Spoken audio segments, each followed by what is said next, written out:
એક ચપટી હિંગથી દૂર થશે આરોગ્ય સાથે જોડાયેલ અનેક સમસ્યાઓ. જાણો ક્યારે અને કેવી રીતે કરવો ઉપયોગ. કિચનમાં રહેતી હિંગ એક એવો મસાલો છે જે દાળ અને શાકમાં તેની સુગંધનો વઘાર ઉમેરે છે. એક ચપટી હિંગ માત્ર સુગંધ જ નથી વધારતી, પણ ભોજનનો સ્વાદ પણ બમણો કરે છે. આવો અમે તમને જણાવીએ કે આ મસાલો જે ખોરાકમાં સ્વાદ ઉમેરે છે તે તમારા સ્વાસ્થ્ય માટે કેવી રીતે ફાયદાકારક છે. આનું સેવન કરવાથી તમે કયા રોગોથી દૂર રહેશો એ પણ જાણો કે તેનો ઉપયોગ ક્યારે અને કેવી રીતે કરવો.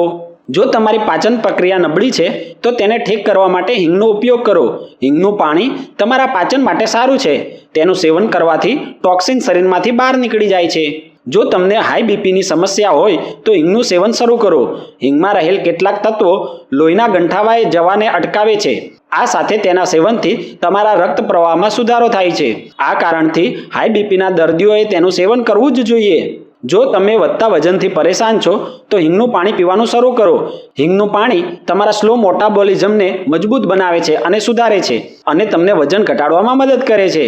જો તમને નિયમિત માથાનો દુખાવો થવા લાગે છે તો હિંગનું પાણી પીવાનું શરૂ કરો. હિંગમાં રહેલ એન્ટી ઇન્ફ્લેમેટરી ગુણ માથાના દુખાવાની સમસ્યામાં રાહત આપે છે. હિંગનો ઉપયોગ કરવા માટે તમારે તેમાંથી પાણી તૈયાર કરીને પીવું પડશે. જો તમે પાણીમાં હિંગ નાખીને દરરોજ પીશો તો પણ તમારા સ્વાસ્થ્યને ઘણા ફાયદા થશે. હિંગનું પાણી બનાવવું ખૂબ જ સરળ છે. એક ગ્લાસ નવશેકું પાણી લો અને તેમાં અડધી ચમચી હિંગનો પાવડર નાખો. હવે સવારે ખાલી પેટ આ પાણીનું સેવન કરો. હાઈ કોલેસ્ટ્રોલને કંટ્રોલ કરવામાં મદદ કરે છે દહીં. જાણો તેને કેવી રીતે ખાવું જોઈએ.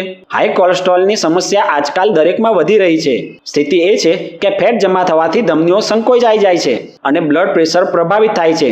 આના કારણે લોકો બીપીની સમસ્યાથી પીડાય છે અને સમય જતાં તેમને હાર્ટની બીમારીઓ થવા લાગે છે, જેવી કે હાર્ટ એટેક.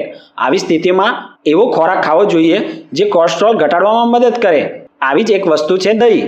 પરંતુ સમજવાની વાત એ છે કે દૂધમાંથી બનેલી આ વસ્તુ કોલેસ્ટ્રોલને નિયંત્રિત કરવામાં કેવી રીતે મદદરૂપ થાય છે. ચાલો આ વિશે વિગતવાર જાણીએ. NIHના રિપોર્ટ મુજબ દહીંનું સેવન કોલેસ્ટ્રોલમાં ઘટાડો કરે છે. ઉલ્લેખનીય છે કે દહીંનું vitamin C, triglyceride, fasting glucose, insulin અને બ્લડ પ્રેશર ઘટાડવામાં મદદ કરે છે, જે ઉચ્ચ ઘનતાવાળા લિપોપ્રોટીન અથવા ગુડ કોલેસ્ટ્રોલને વધારવામાં પણ મદદરૂપ છે. ઉલ્લેખનીય છે કે દહીંની કોલેસ્ટ્રોલ ઘટાડવાની ક્ષમતા તેના પ્રોબાયોટિક ગુણધર્મ સાથે જોડાયેલી છે, કારણ કે એક બ્રિટિશ અભ્યાસમાં જાણવા મળ્યું છે કે પ્રોબાયોટિકના સેવનથી લોહીમાં કોલેસ્ટ્રોલ પેદા કરતા અણુઓ તેમજ ઓછી ઘનતાવાળા લિપોપ્રોટીનનું સ્તર ઘટે છે અને ખરાબ કોલેસ્ટ્રોલને નિયંત્રિત કરવામાં મદદરૂપ થાય છે. હાઈ કોલેસ્ટ્રોલમાં દહીં ખાવાની સૌથી સારી રીત એ છે કે દહીંમાં થોડું સંચર નાખીને દરરોજ જમ્યા પછી જરૂર ખાવું. આખા દિવસમાં ઓછામાં ઓછું 1 વાટકી દહીં ખાવાની આદત કરો. તેનાથી કોલેસ્ટ્રોલને નિયંત્રિત કરવામાં મદદ મળશે અને ઘણી બીમારીઓથી બચાવશે. ખાસ કરીને પાચન સંબંધિત સમસ્યા ઓછી થશે. આ સમયગાળા દરમિયાન દહીંનું સેવન મેટાબોલિઝમને ઝડપી બનાવે છે અને હાઈ કોલેસ્ટ્રોલ ઘટાડવામાં મદદ કરે છે.